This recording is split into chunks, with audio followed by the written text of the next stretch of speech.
Quade, if I could throw a question to you straight up. Very different scenario perhaps than last season, where you came into the season perhaps hoping to play Test rugby. You probably knew this season that you'd be a good chance to play against England. What's your preparation mindset been to face England, and what did you learn perhaps watching the Wallabies England game at Twickenham into last year? Yeah, from a mindset point of view, Jim, there's not much has changed. It's a huge honour and privilege to be able to represent your country. So for me, I never take that for granted in terms of making sure that physically and mentally, I'm prepared for an opportunity. And I knew that, with the way that the selection process is going now, being able to select 3 people from overseas, there's a fair few candidates to be able to put their hand up there. So I was just make sure that I could do the best that I can for my club, Kintetsu. And then this opportunity arose, getting the phone call from Dave and the guys here in the Wallabies. So excited to be a part of the group with the lads. Know it'll be a tough series after seeing how well the English have been over the past few years. Yeah. Okay. Thanks, man. Hey, Quade, it's been probably a long time since you came up against an Eddie Jones.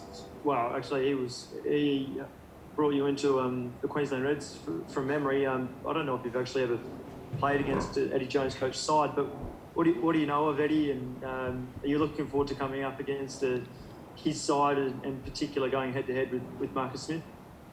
Yeah, I mean, mate, there's some talented players, and Eddie, as you said, I was sort of fortunate to be able to come through as a youngster with a few other lads. Well, Eddie was our Reds coach, and he was a very tough taskmaster back then, and I've heard he's mellowed a bit more, but obviously he just has a wealth of experience. His sides are always well prepared, and every international team that he's been a part of have been very successful.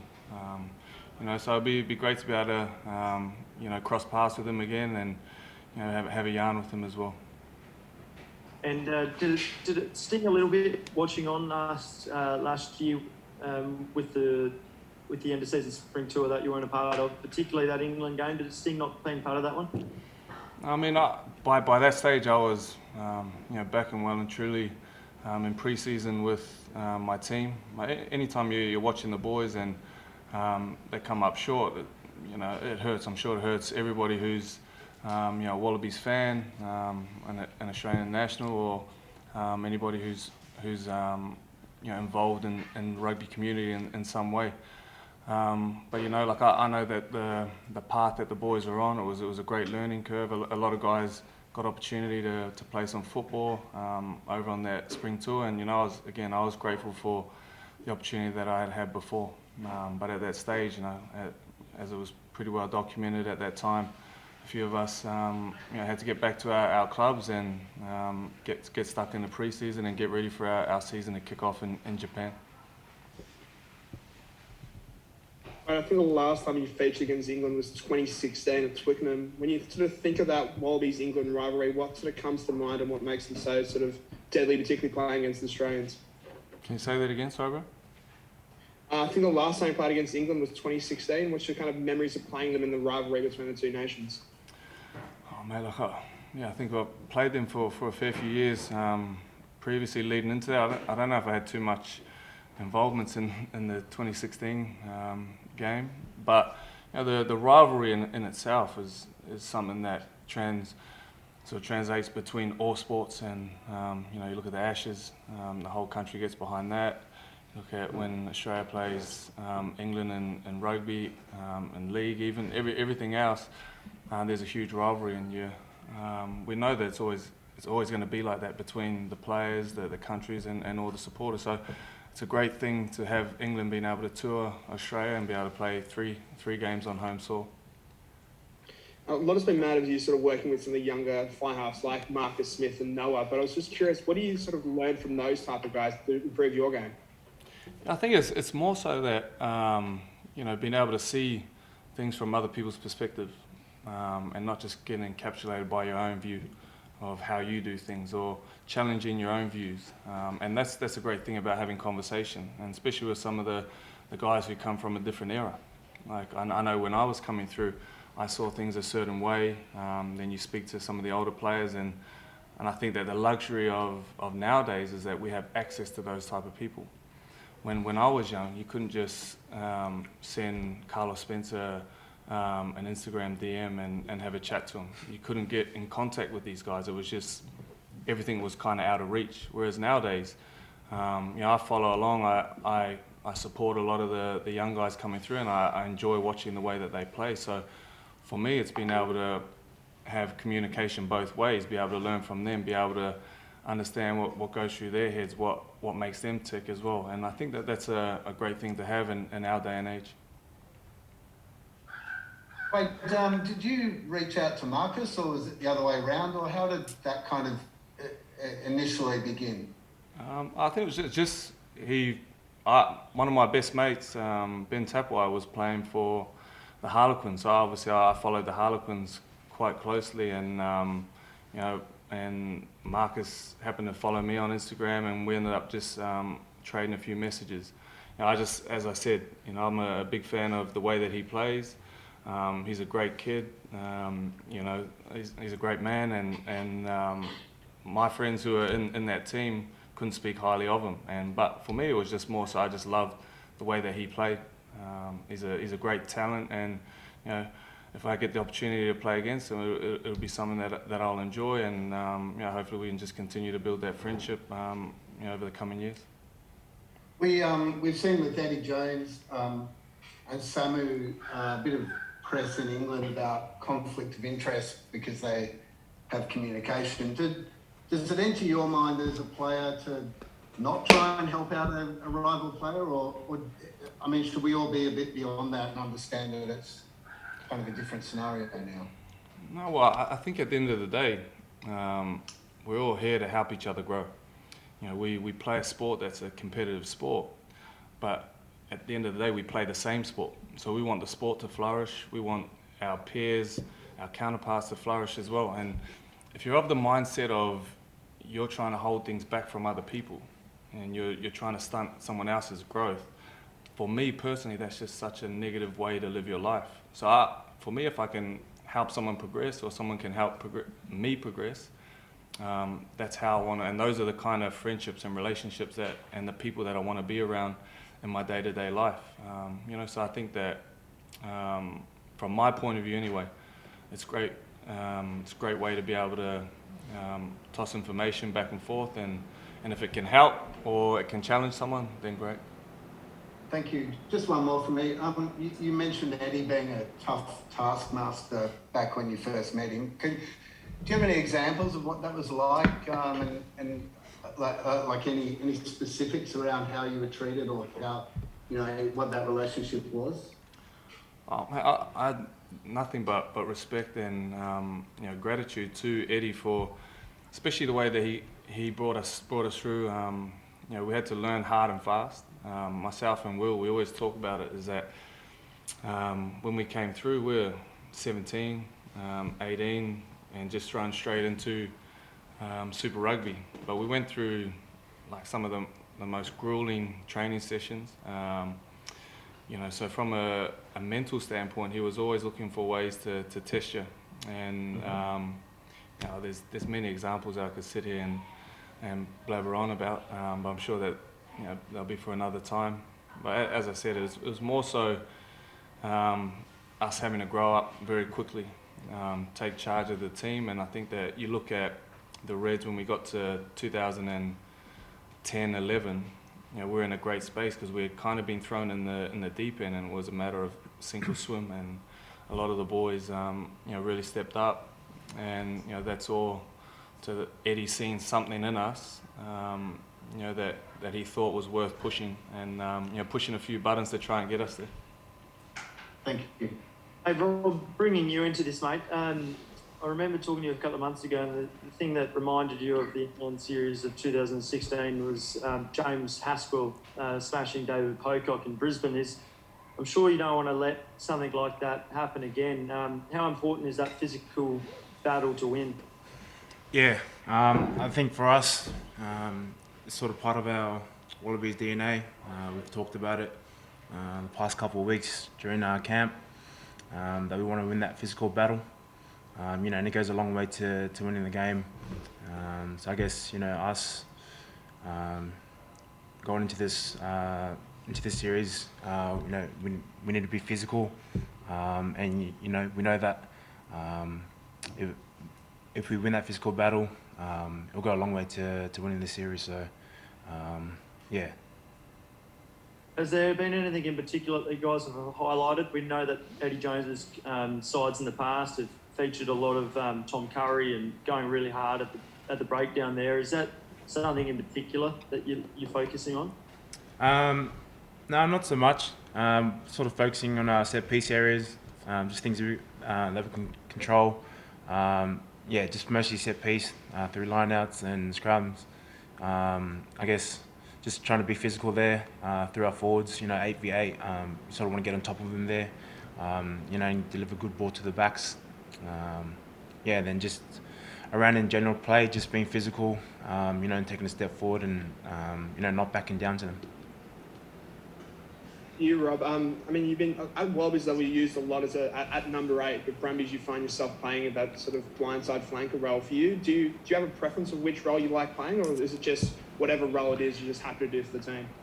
Yeah, don't really have a preference. I guess they play different roles at Brums and Wallabies. At Brums, I'm pretty happy where I am at 6, and obviously getting the ball second phase or something like that. So I'm just happy just to get the ball in my hands at 6 there. So is there any specifics outside that you can say that sort of changes your role between that Brumbies and Wallabies level in your eyes?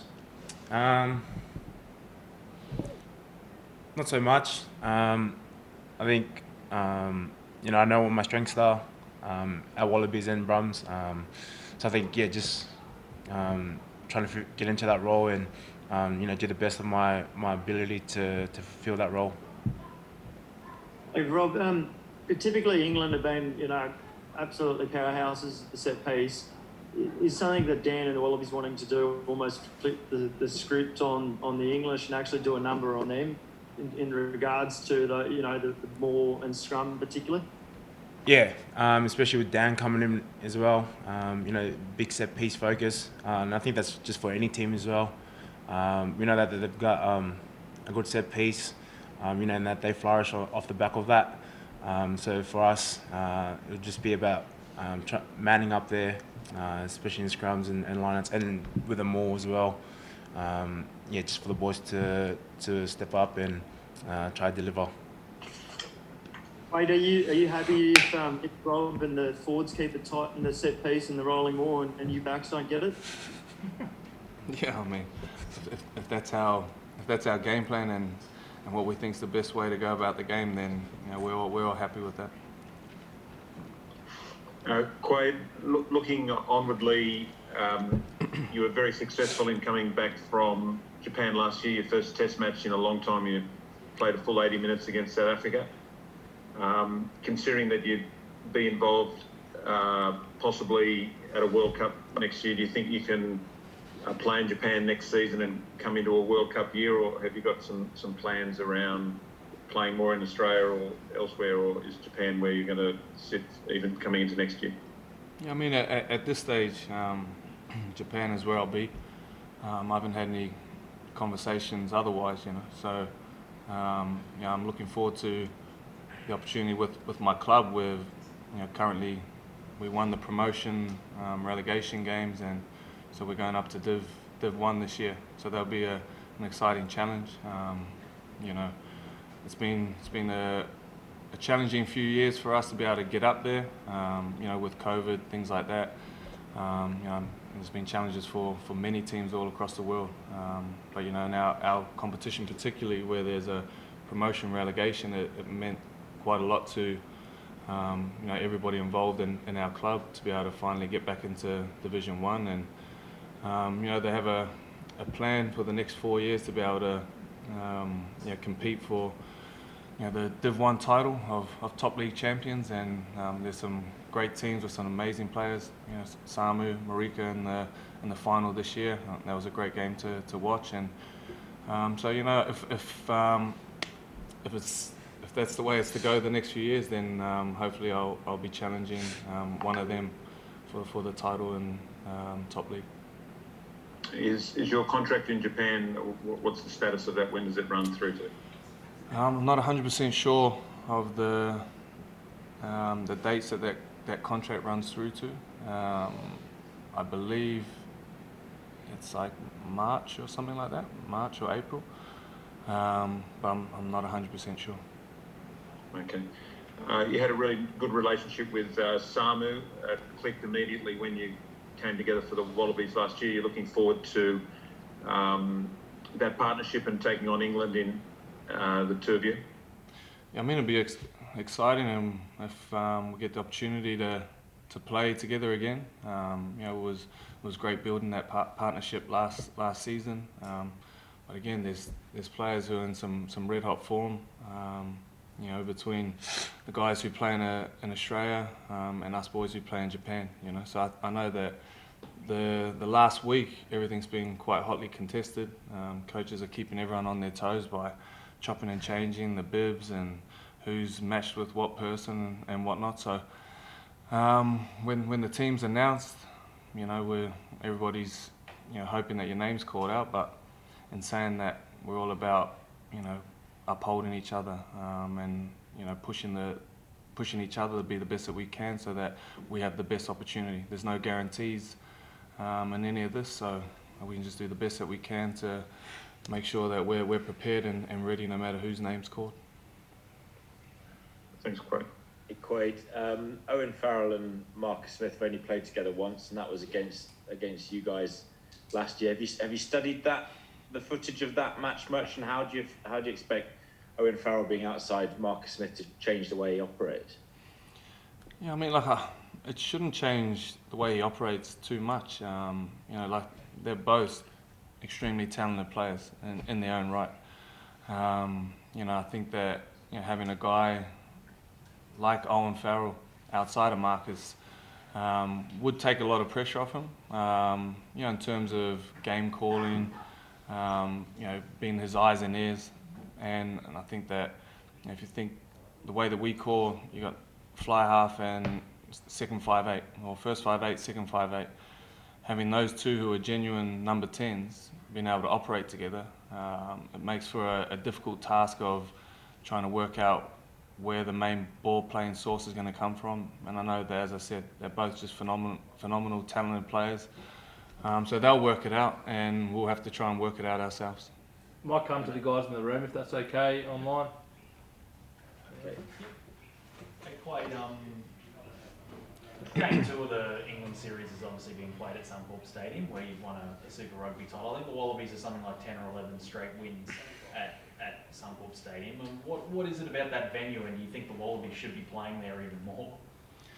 I mean, it would be nice to play a few more games at Suncorp. We sort of, as players over the years have, and probably Queensland biased players, have sort of commented that in and amongst each other. But Suncorp's just a great stadium to play at. It's very hard to beat when you look into the stands. They're steep stands. They're always full. And then the grounds are generally a quick ground to play at. So, when you look at it like that, when rugby's played in the winter, especially the international games, Queensland's the best place to play it. Winter is nice and warm, but it's dry. There's no humidity usually. So that makes for a perfect sort of pitch to play football in. So I think that probably has adds to the value of the way that we want to play the game. And also, as I said, it's just one of those stadiums that everybody loves to play at.